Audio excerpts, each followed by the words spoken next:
January 25, 2019, Charlotte, Florida. Police officers arrive at a quiet home on Sultan Circle for a welfare check. Inside, they find 3 lifeless bodies: a father, a mother, and a son, each shot in cold blood. No signs of forced entry, no robbery, just silence. And the only family member missing is 29-year-old Grant Amato. What began as a call for a welfare check would unravel one of the most chilling family murder cases Florida has ever seen. A story of obsession, lies, and a love that never really existed. Welcome to Echoes of Crimes, where we uncover the darkest mysteries, the most shocking crimes, and the chilling truths that hide in plain sight. From cold cases and unsolved mysteries to the crimes making headlines right now, nothing is off limits. Every detail, every twist, every chilling clue, we bring it all to light. So lock your doors, dim the lights, and get ready, because what you're about to hear may keep you up at night.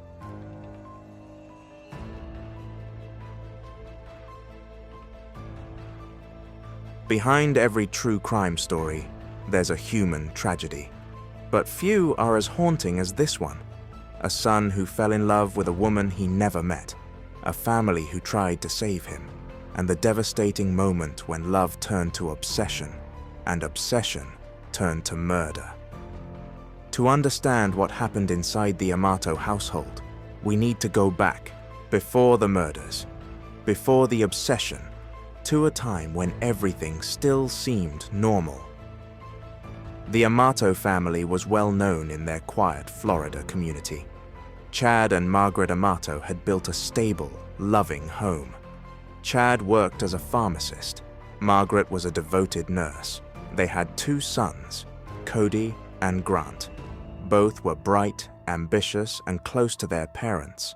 Cody, the eldest, was the golden child, responsible, successful, with a promising career in healthcare. Grant, the younger brother, was smart but struggled to find his path. He wanted to follow in his family's footsteps in medicine, but he would take a much darker path instead. In 2018, Grant Amato's life began to unravel. He worked as a nurse but was eventually fired from Advent Health for stealing medication. Powerful sedatives he claimed he used to calm his anxiety. His nursing license was suspended, and his career effectively over.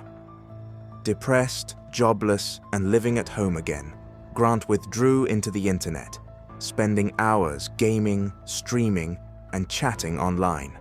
That's when he met Sylvie, a woman who would change everything. Sylvie was a Bulgarian camgirl on an adult website called Camgirls.tv. To her, Grant was just another paying viewer, but to Grant, Sylvie became his world. He began spending hundreds of dollars, then thousands, buying her gifts, sending her money, paying for private video chats.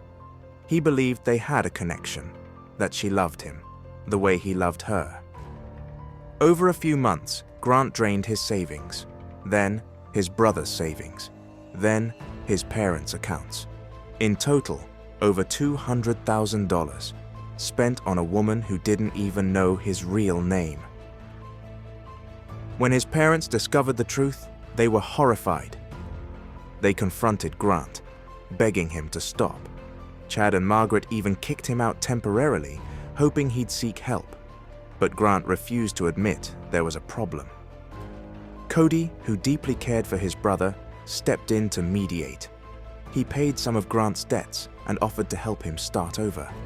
On one condition, Grant had to stop contacting Sylvie. But Grant couldn't. Even after being cut off financially, he found ways to contact her online, stealing Wi-Fi, using fake names, anything to reach her. By late January 2019, tension in the Amato home had reached its breaking point. Chad and Margaret gave Grant an ultimatum: move out and seek help, or face total isolation. Grant promised he'd comply, but on the morning of January 25th, police would find the unimaginable.